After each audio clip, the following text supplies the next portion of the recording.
Hola, hola. ¿Sí se escucha bien? Sí, es que yo hablo bajito. Tengo la voz demasiada baja. Que también soy bajito, como que ya es en combo. Bueno, yo quisiera concientizar, sería la palabra, en cuanto a nosotros mismos y en cómo debemos de ser ante Dios, ¿no? Los invito a ponerse de pie. Vamos a orar para que Dios sea bendiciendo este mensaje y también sea tocando sus corazones. Padre bendito, Dios soberano, tú que eres todopoderoso, a ti y solamente a ti sea la honra y la gloria, porque tú eres digno de alabanza, de exaltación, Padre Santo. Gracias te damos por la misericordia que derramas día a día, Señor. El hecho de estar aquí es un gran privilegio, Padre, es una gran bendición. El hecho de bendecirnos con un día más de vida ya es una gran bendición, Padre Santo. Rogamos que esta mañana pues sea de honra y gloria para ti, que las alabanzas, tanto como en la dirección de la cena, en la participación en el pan y en el vino, Padre, toda nuestra mentalidad, todo nuestro corazón esté dirigido hacia ti. Y en eso pues que seas honrado y glorificado como te lo mereces, Padre Santo. En Cristo Jesús. Amén.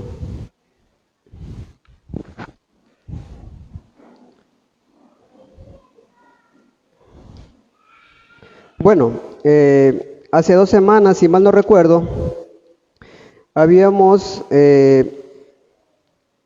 visto algo sobre la carta de Santiago y habíamos estudiado un poco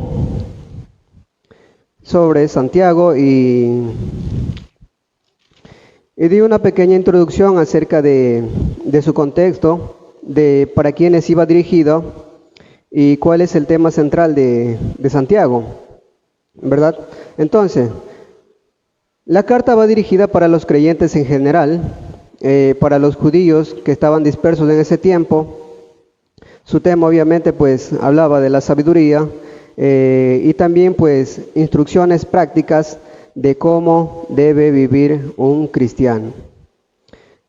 La intención obviamente de Santiago pues es que todo creyente tenga una vida verdadera, una vida práctica en cuanto a la piedad. ¿Sí? Esa es la intención de la carta. Y recuerdo que durante ese sermón había llegado hasta el versículo 21. ¿Sí? Habíamos visto el versículo 21, también habíamos visto el versículo 22. Pero vamos a leer desde el versículo 19 hasta el versículo 27 para entrar en contexto del sermón anterior. Por esto, mis amados hermanos, todo hombre sea pronto para oír, tardo para hablar, tardo para airarse, porque la ira del hombre no obra la justicia de Dios, por lo cual, desechando toda inmundicia y abundancia de malicia, recibid con mansedumbre la palabra implantada, la cual puede salvar vuestras almas. Pero sed hacedores de la palabra, y no tan solamente oidores, engañándoos a vosotros mismos. Porque si alguno es oidor de la palabra, pero no hacedor de ella, este es semejante al hombre que considera en un espejo su rostro natural, porque él se considera a sí mismo y se va, y luego olvida cómo era. Mas el que mira atentamente en la perfecta ley, la ley de la libertad, y persevera en ella, no siendo oidor olvidadizo, sino hacedor de la obra, este será bienaventurado en lo que hace. Si alguno se cree religioso entre vosotros y no refrena su lengua, sino que engaña su corazón, la religión del tal es vana. La religión pura y sin mácula delante de Dios el Padre es esta: visitar a los huérfanos y a las viudas en sus tribulaciones y guardarse sin mancha del mundo.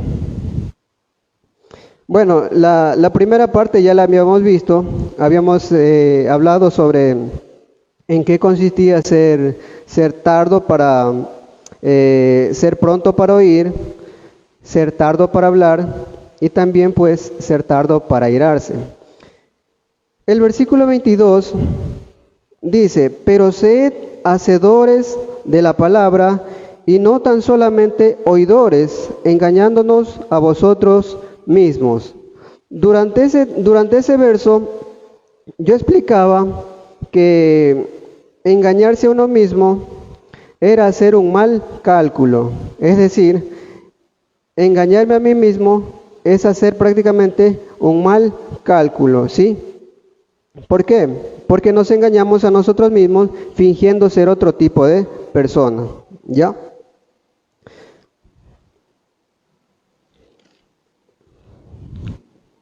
Bueno, no solo eso, el resumen en sí de Santiago es una carta que le va a decir, o sea, es una carta que nos va a decir a nosotros lo que debemos de hacer y lo que no debemos de hacer. ¿Sí? Ser un hacedor de la palabra es practicar la piedad. ¿Sí? Nuestra fe se ve reflejada en la vida diaria y nuestra fe se manifiesta a través de frutos. En pocas palabras, Santiago nos está diciendo, practica esto por amor a tu Señor, porque Él ha implantado la palabra que puede salvar tu alma. ¿Cuál es esa palabra que ha implantado en nuestra alma? Pues obviamente el Evangelio por el cual nosotros fuimos convencidos de nuestro pecado, el Evangelio por el cual nosotros fuimos redimidos. Mientras yo leía el versículo 22, obviamente los siguientes textos, la verdad me choqué con una cruda realidad, ¿sí?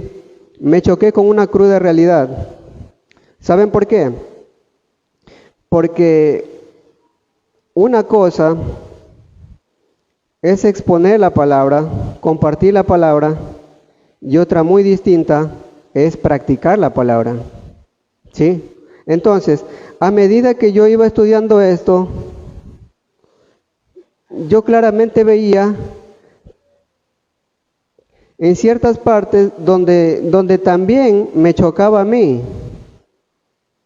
De hecho, la Biblia mismo dice que es cortante como una espada de doble filo. ¿Sí? Entonces, a medida que iba estudiando, me daba cuenta que también me confrontaba a mí, ya que podría decir que yo también he sido de las personas que ha sido tan solamente un oidor y no un hacedor de la palabra. Y es algo donde todos caemos. Escuchamos la palabra, escuchamos el mensaje domingo a domingo, pero no la practicamos. Y Santiago aquí nos viene a recordar y a decir, bueno, no solamente sé un oidor, sino un hacedor. Prácticamente Santiago te está diciendo, practica lo que escuchas, ¿sí? Entonces, ¿cómo Santiago? De hecho, Santiago nos da un ejemplo, nos pone un ejemplo muy sencillo, versículo 23. Porque si alguno es oidor de la palabra, pero no hacedor de ella, este es semejante al hombre que se considera en un espejo su rostro natural. Repito, si alguno es oidor de la palabra, pero no hacedor de ella, este es semejante al hombre que considera en un espejo su rostro natural. ¿Qué trata de decir Santiago con esto? Yo creo que todo mundo tiene un espejo en su casa. ¿Ya? Y lo que Santiago está diciendo, mírate en un espejo y uno se mira tal cual es. Cuando yo me despierto de la cama, yo lo primero que hago es lavarme la cara, ¿ya? Pero muchas veces también lo que hago es levantarme y pararme frente al espejo, me quito las lagañas, qué sé yo, me retoco el cabello o cosas así. O sea, veo cómo soy, ¿ya? Eso es algo muy práctico, pero ya vamos a ver, ya vamos a llegar a la idea central de lo que Santiago nos va a tratar de decir.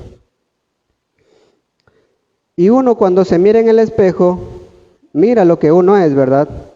Mira que de pronto es cachetón, o qué sé yo, le falta un poquito de ceja, qué sé yo, muchas cosas. Uno se mira las imperfecciones, ¿verdad? Uno se mira tal cual es. Uno se mira, dice de pronto, bueno, estoy gordito, se mira la guatita, muchas cosas. Uno se ve frente a frente y se conoce a uno mismo, ¿ya? En pocas palabras, uno sabe lo que es, qué defectos tiene y considera eso, ¿verdad? Pero también uno cuando va a salir también se arregla frente a un espejo, ¿verdad? ¿Por qué? Es importante la presentación, ¿verdad? Uno sale bien arregladito, de pronto vaya mal peinado, cosas así, ¿verdad? Entonces, Santiago nos está poniendo esa idea. Pero dice, quisiera que vayamos a Salmos 19, 12.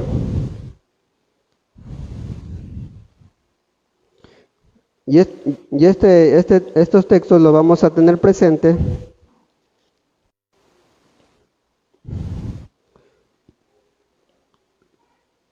Salmos 19, 12. ¿Quién podrá entender sus propios errores? Líbrame de los que me son ocultos. ¿Ya? Decía el texto que decía Santiago que uno, o sea, la persona que es un oidor, va y se para frente a un espejo y después se considera a sí mismo, dice, ¿verdad? Entonces, nosotros vemos nuestras imperfecciones físicas.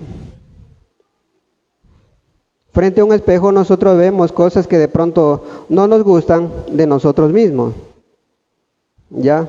Entonces, aquí hay algo que el salmista dice: ¿quién podrá entender sus propios errores? ¿Ya? Tengamos este texto presente. Versículo 24. Porque el que se considera a sí mismo y se va y luego olvida cómo... porque él se considera a sí mismo y se va y luego olvida cómo era.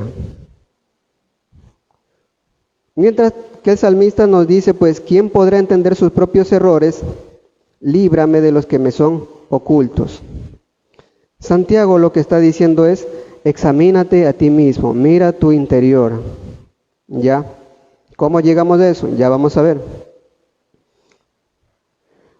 Versículo 25, más el que mira atentamente en la perfecta ley, la ley de la libertad, y persevera en ella, no siendo un oidor olvidadizo, sino hacedor de la obra, este será bienaventurado en lo que hace. Es decir, la ley de Dios en nuestras vidas es un espejo que nos muestra tal cual somos nosotros. ¿Qué quiero decir con esto? O mejor dicho, ¿qué es lo que el autor nos está diciendo? El que mira atentamente en la perfecta ley, la ley de la libertad y persevera en ella, la perfecta ley, la palabra de Dios es perfecta, y yo les decía que cuando yo leía eso, me confrontaba a mí. ¿Sí? Es decir, yo pude ver que soy un arrogante, yo pude ver que soy un egoísta, yo pude ver que soy un pecador. ¿Por qué? Ya van a ver. Quisiera que vayamos a Romanos 7 y Pablo nos va a estar hablando algo acerca de la ley y obviamente acerca del pecado. Romanos 7.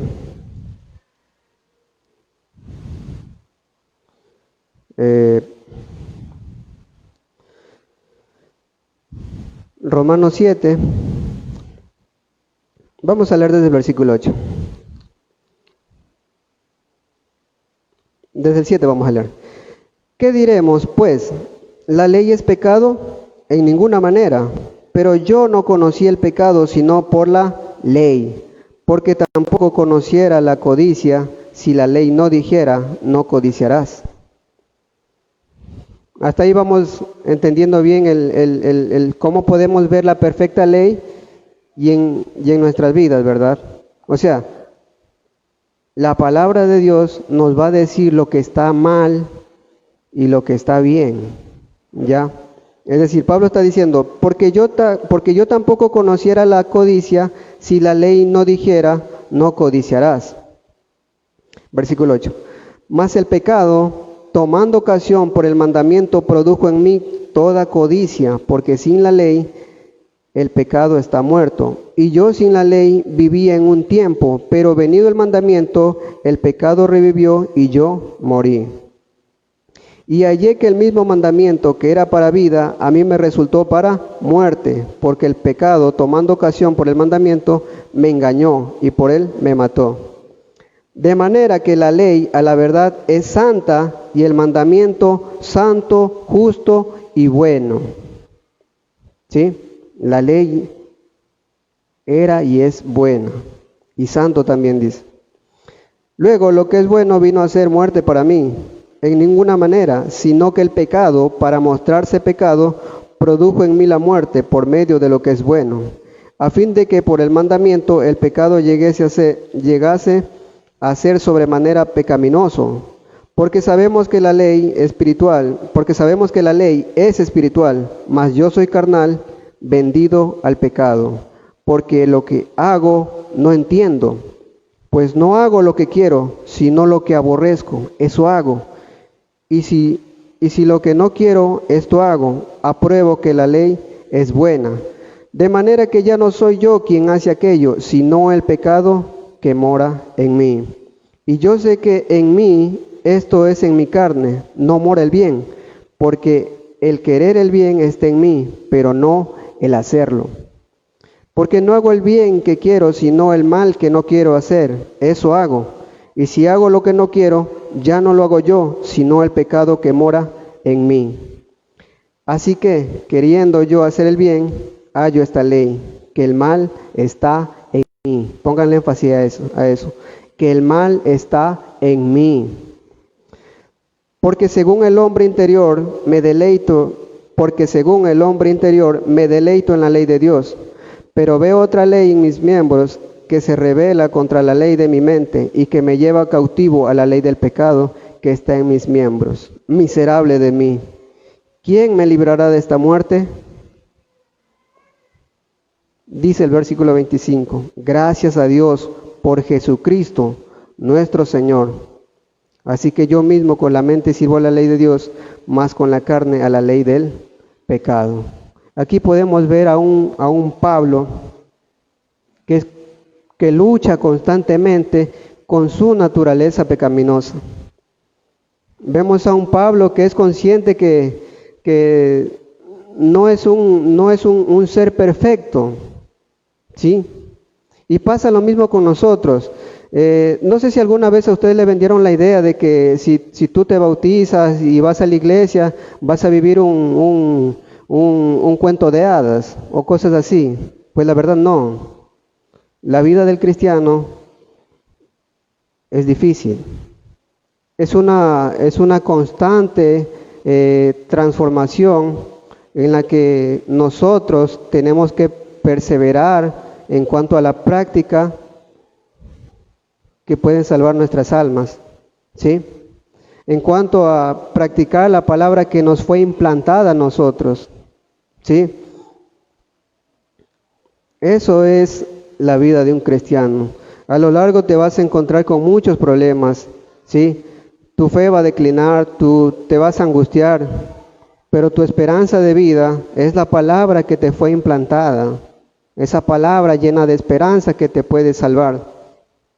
Entonces, lo que Santiago nos está diciendo, la ley va a demostrar lo que tú en realidad eres, un pecador, ¿sí?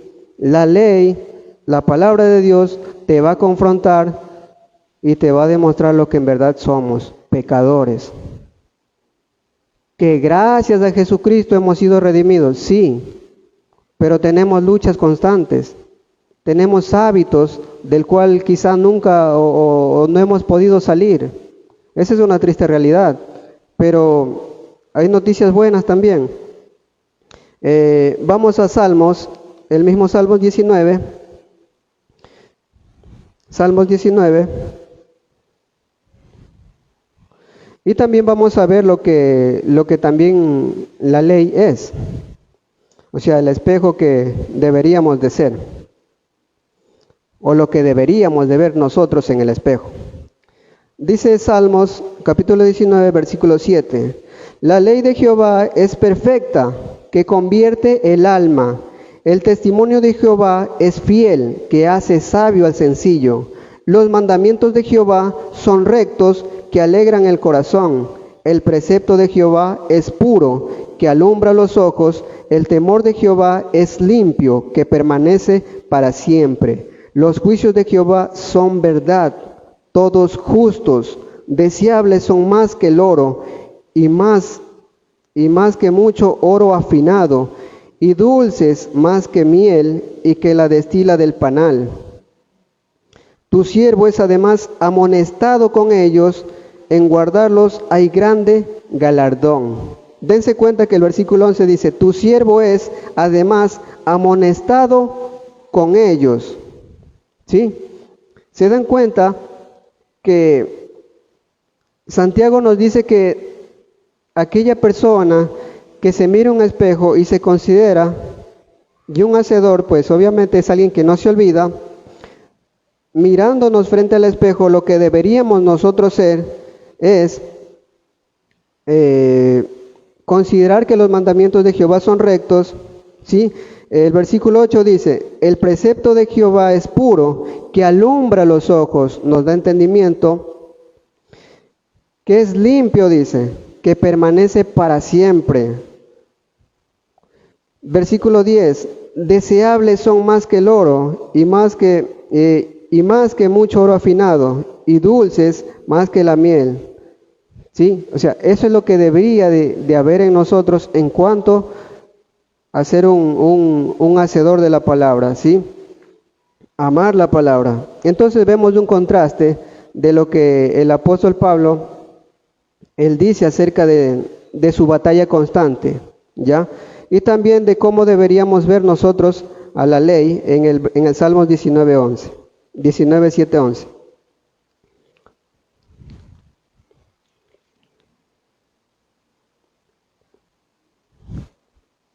Continuando.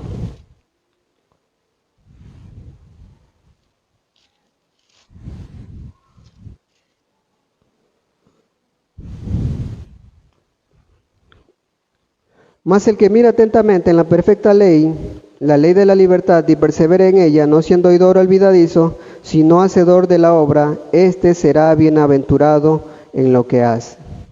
¿Sí? Dice Santiago que el Señor, prácticamente lo que Santiago nos está diciendo que el Señor bendice a los que practican la piedad. Porque está diciendo, este será bienaventurado en lo que hace. ¿Qué es una persona bienaventurada? Bienaventurado es dichoso, es un afortunado, es alguien digno de felicidad. Quienes practican la verdad son personas dichosas, que se gozan y se deleitan en la verdad, como vimos en el Salmos 19, 7-11. ¿Sí? El Señor bendice a quienes luchan contra sus malos hábitos. El Señor bendice a quienes se esfuerzan. El Señor bendice a quienes tratan de no olvidar la palabra que les fue implantada. Esa palabra que tiene el poder de transformar, moldear y renovar nuestras vidas día a día. Pero ¿cómo hacemos eso? Practiquemos la palabra, no solamente escuchémosla, sino que practiquemos eso. Y Santiago es un buen libro en el cual le dice lo que uno tiene que hacer y lo que no debe de hacer. Versículo 26. Si alguno se cree religioso entre vosotros y no refrena su lengua, sino que engaña su corazón, la religión de tal es vana. Antes de pasar a esto, me olvidé de mencionar algo acerca de la bienaventuranza o de los bienaventurados aquellos que practican la piedad.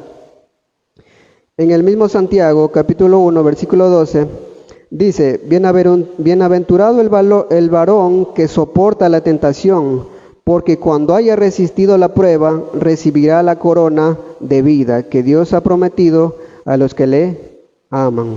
¿Se dan cuenta? Dios bendice a las personas que practican la piedad, a las personas que perseveran, que luchan contra sus hábitos pecaminosos. Bendice a quienes se esfuerzan, a quienes tienen la mentalidad de servir a su Señor en integridad y en santidad. El Señor bendice, y con eso vemos en el versículo 1:12, pues que Él dice que dará, dice, lo que Él ha prometido, la vida eterna, ¿verdad? O la corona de vida, como dice Santiago. Volviendo al versículo 26. Si alguno se cree religioso entre vosotros y no refrena su lengua, sino que engaña su corazón, la religión de tal es vana. Aquí hay algo que quisiera recalcar. Si usted lee Santiago, a lo largo de toda la carta de Santiago, usted se va a encontrar, ¿cómo diría? Se va a encontrar con muchos textos que digan refrena tu lengua o domina tu lengua, ¿ya? Entonces, vemos por dónde va la cosa y vemos por dónde constantemente fallamos, es por nuestra propia lengua. Vimos en el versículo 19 que debemos ser tardos para hablar. Prácticamente nos está diciendo controla tu lengua, y vamos a encontrar muchos textos más que nos digan, o sea, que nos hablen acerca de dominar la lengua. ¿Sí? Continuando.